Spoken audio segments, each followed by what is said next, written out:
On est au comptoir général à Paris pour la journée presse spéciale pour la sortie du Dixit Disney. Tout à fait. Voilà, de chez Asmodée. Alors Libellude est distribué par Asmodée et je suis en compagnie de José. Voilà, José. Salut à tous. Qui encadre un petit peu cette journée au niveau des relations presse, etc. avec tous les acteurs des médias différents qui vont venir parcourir ici. Donc si tu veux nous dire un petit mot sur cette journée, José. En fait, pour le lancement de Dixit, donc, qui est évidemment un jeu qui est très important chez nous, je parle évidemment du catalogue Libellude, mais de la galaxie Asmodée aussi, c'est un jeu qui est très prégnant. On voulait, pour la sortie du Dixit Disney, quelque chose de très fort. On voulait marquer le coup, et donc pour marquer le coup, on s'est dit on va faire une soirée, une journée et une soirée de lancement spéciale pour vraiment mettre le jeu en avant. Et comme c'est l'année des 100 ans, on a dit profitons-en aussi pour mettre en avant le double 100 ans de Disney. Là, il y a Sorcerer's Arena, Étrange Noël de Monsieur Jack qui sortent en fin d'année. Donc on met un petit peu tous les jeux Disney qui pour nous vont être des jeux hyper importants de cette fin d'année, parce que Noël Disney, c'est une équation qui est quand même assez simple.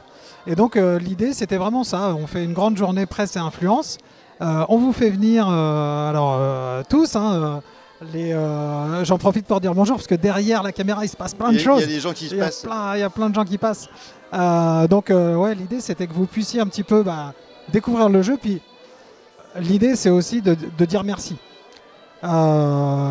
C'est Dixit, quand Jean-Louis Roubira a créé le jeu et tel qu'il a été développé avec les équipes Libellude, je pense que c'est un jeu qui a bien montré que le jeu de société, ça dépasse la simple expérience de jouer autour d'une table. C'est vraiment quelque chose qu'on construit ensemble.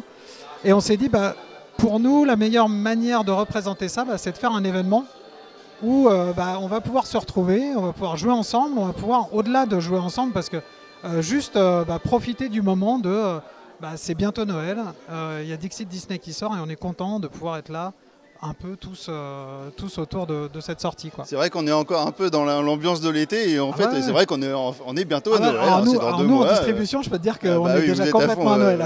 Vous êtes à fond là-dessus, c'est bien normal. Et en plus on est dans un lieu vraiment hyper cool. Le comptoir général, c'est génial. Ah ouais, là on se croirait dans la crique des pirates de Peter Pan, du Capitaine Crochet. Évidemment, tu as sans doute pris des images tout à l'heure, mais en fait le bar c'est une proue de bateau. C'est ça. Donc il y a le bar qui est la proue avec donc une grande ouverture, mais au-dessus il y a un entrepont sur lequel on peut jouer à l'étrange Noël de Mr. Jack. Sorcerers et étrange Noël. Donc c'est magique. En fait, quand on a visité le lieu, on s'est dit mais ça pour Disney, c'est incroyable, parce que là on voit Clochette, on voit Peter Pan, on voit le Capitaine Crochet, on y est. Ça, on est vraiment dedans. Il y a plein d'espaces différents où on s'est dit mais ça c'est Stitch, ça c'est Mulan, ça c'est...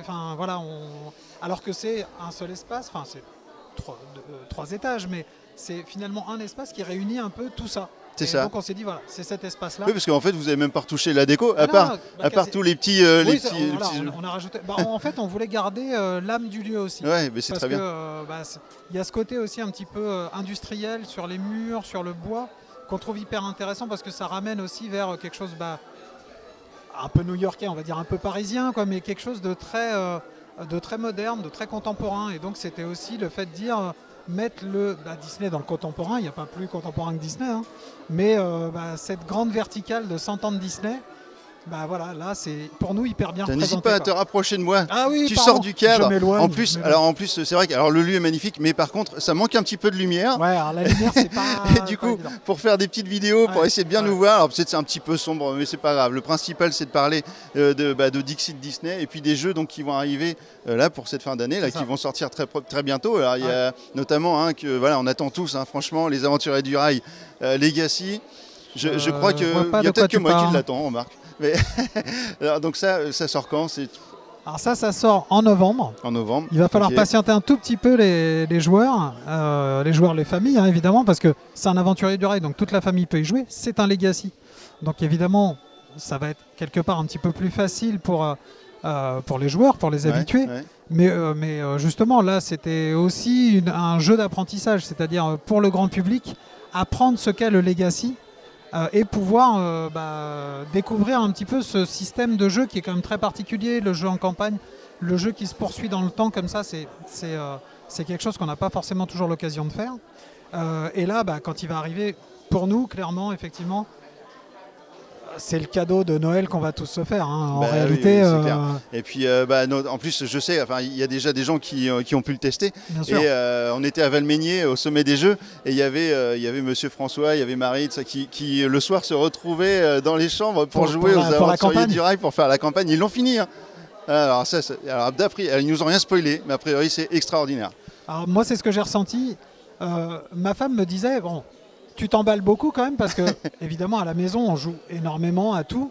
Et Aventurier du Rail, c'est un classique. Mais comme tous les classiques, on a tendance à le sortir un peu moins parce que finalement, on essaye beaucoup de nouveautés. Toujours plaisir quand même. Et on n'a pas le temps.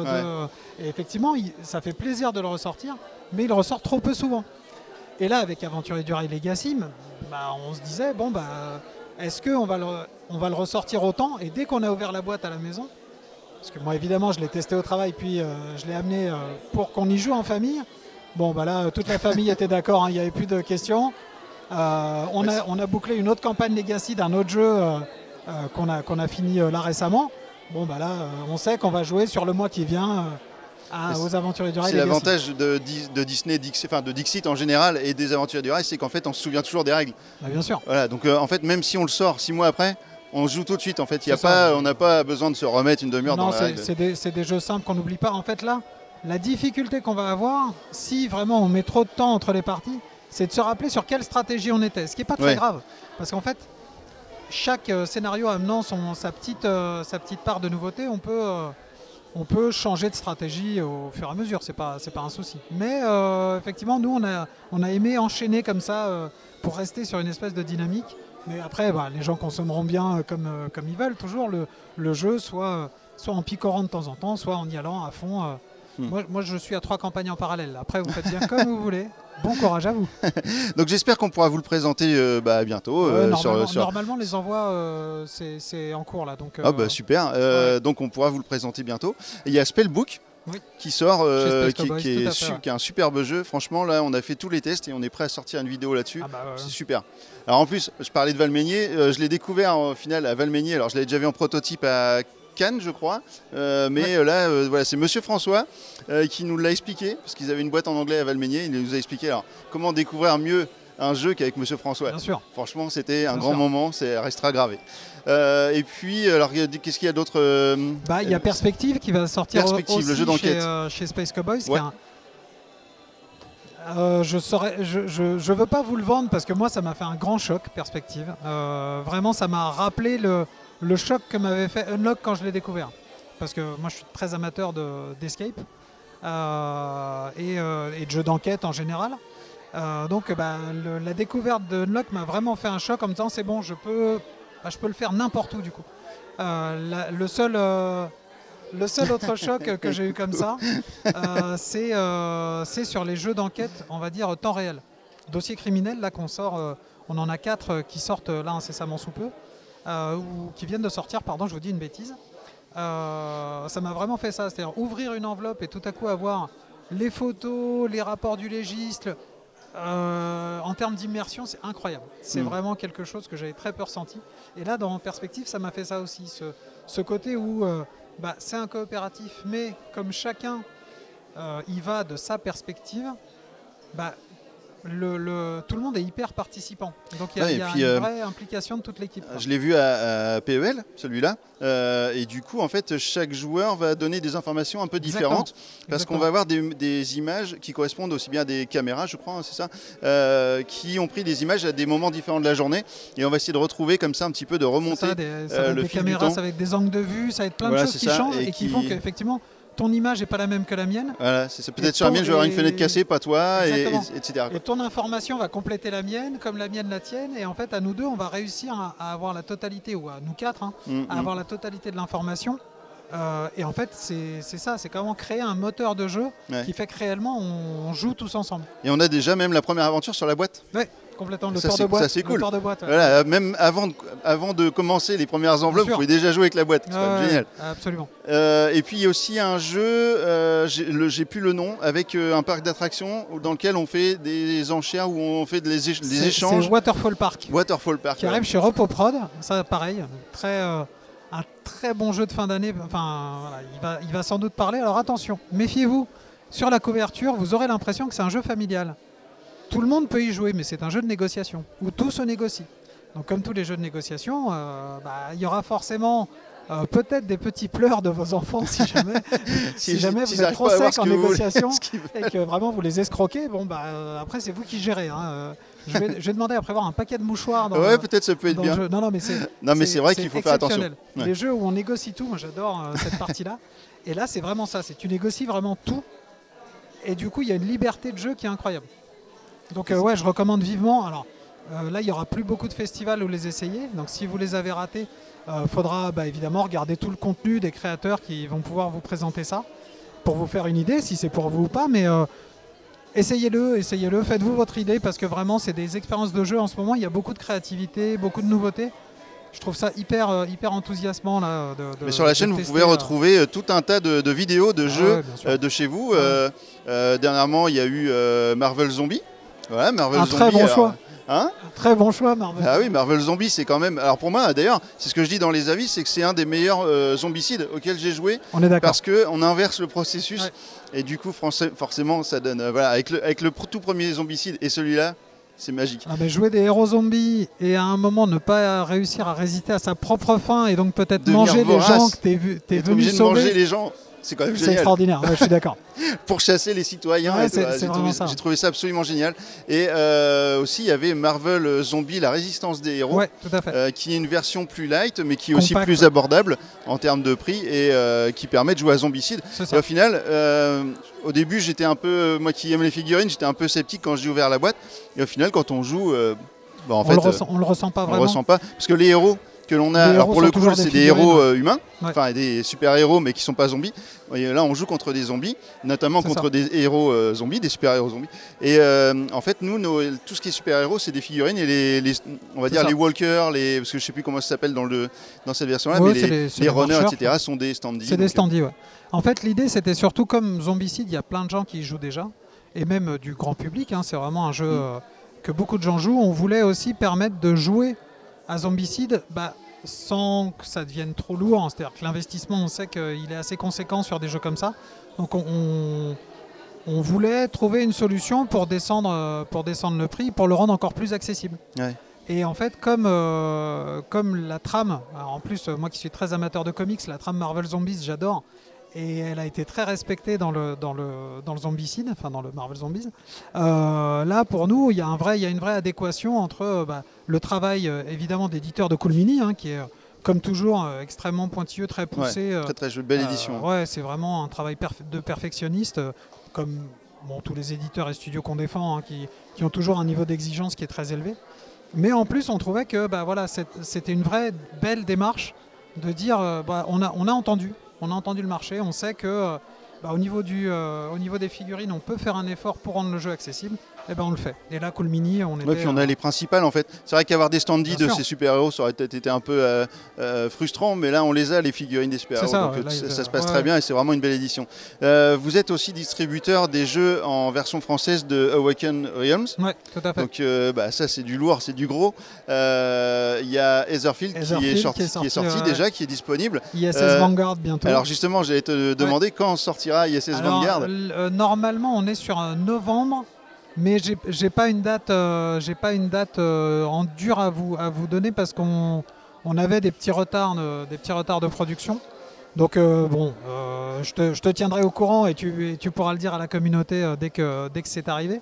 Mais en tout cas, nous on a prévu de le sortir cette année. Donc mais forcément pour la fin d'année. Ça c'est pareil, en termes de cadeaux de Noël, il va falloir vraiment bien se faire plaisir. Ouais. Là, entre les aventuriers du rail, entre Vanguard, etc. En termes de campagne et d'heures de jeu, là... les heures, il y en a pour l'année, là. Et puis en termes de budget, ça va être un petit peu aussi... c'est des jeux qui sont... gros jeux, quoi. C'est des jeux qui sont vraiment pour experts, donc forcément... Il y a un prix. Il y a un prix parce qu'il y a du matériel, parce qu'il y a du temps de développement, parce que c'est issu de campagne de financement. La plupart de ceux qui connaissent Awaken Realms savent très bien que comme c'est des jeux en campagne et que c'est des jeux avec et du matériel et un développement particulier, voilà, en fait le public qui ne connaît pas, effectivement, il ira moins vers des jeux qui vont coûter 140, 150 €. Là, c'est pour les passionnés, c'est vraiment pour les passionnés. Eh ben, écoute, je te remercie beaucoup, Avec José, grand d'avoir pris plaisir. le temps de parler comme ça à la caméra et de me parler. Donc toi, tu reviens de Vichy, donc tu es épuisé. Ouais, Voilà. un petit peu, ça va. Tu as passé 3 jours de folie à Vichy. C'est ça. Donc on se verra pas à Essen, mais par contre, je vous donne quand même rendez-vous sur les vidéos à Essen parce qu'on va aller rencontrer donc Hélène. J'ai pris rendez-vous avec Hélène pour aller vous faire voir les images des jeux dont on vient de parler. Donc que ce soit chez Libellude, chez Days of Wonder. Ah oui, en plus chez Days of Wonder, il y a quand même aussi l'extension de Hit. Bah oui, de Hit Mais qui oui, arrive. parce que j'y pense, parce que c'est pareil. Alors, je vais encore parler de Valmeinier, mais c'est vrai qu'on parle tous de Valmeinier. Tous ceux qui sont passés à Valmeinier en parlent parce que c'était un séjour absolument J'ai cru comprendre que ce incroyable. qui se passait là-bas restait là-bas. Bah oui, alors il y a certains trucs qui vont rester là. Les apéros vont rester là-bas. C'est ça, il paraît. Il y a des Mais photos alors, par qui contre, il y traînent. avait Franck de Ouais, chez bien Days sûr. of Wonder De qui chez Days, est ouais. absolument adorable. Qui est la deuxième personne la plus fantastique après François. Eh bah écoute, Non, c'est vraiment deux valide personnes parce qu'en fait, incroyables. c'est vraiment une personne Ouais. incroyable, Franck Lefebvre, qui du coup nous a présenté la version prototype de Hit Bien sûr. Japon. Et c'était voilà. Moi ouais. j'ai découvert Hit parce qu'en fait j'avais pas eu l'occasion de jouer à Hit, donc j'ai découvert Hit vraiment une première partie avec cette extension et c'était absolument génial. Voilà, donc je tenais à en parler parce que ça va sortir aussi, ça va être présenté probablement à Essen. Peut-être pas, Alors remarque. il y a des chances, mais c'est pas la première fois parce que sur le PEL, il y Ah avait oui. déjà eu des PEL, présentations. Ouais, si mais je me c'était trompe la pas. version proto. Je sais pas si là il y aura une version Tout un à peu fait, ouais, plus. tout à fait. Après, tu devrais avoir une pré-prod là, normalement. Qui est Voilà, un prête, truc ouais. un peu plus. Parce que Ouais, là c'était quand même plus une abouti, grande feuille de ouais, tout à papier. Bon, c'était chouette. Hein. Ouais. Franchement, on a joué. Au début, forcément, tu te dis bon, c'est une feuille de. Mais en fait, on a joué et le plaisir était là. Hein. Ça aurait pu être un plateau, c'était pareil. Bien sûr. Bon, en tout cas, c'était extraordinaire. Bon, bah écoute, je remercie encore. Bah, et avec puis, plaisir. on se Et donne mettez un pouce rendez-vous bleu à. et abonnez-vous. On se donne rendez-vous à Cannes. Nous, on Bien essaiera sûr. de se faire une vidéo à Cannes. Hein, Ouais, ça marche. avec grand plaisir. Et bah voilà. Et bah écoute, à bientôt. Je vais prendre des petites images et puis essayer de vous faire partager cette ambiance magique de Disney Dixit.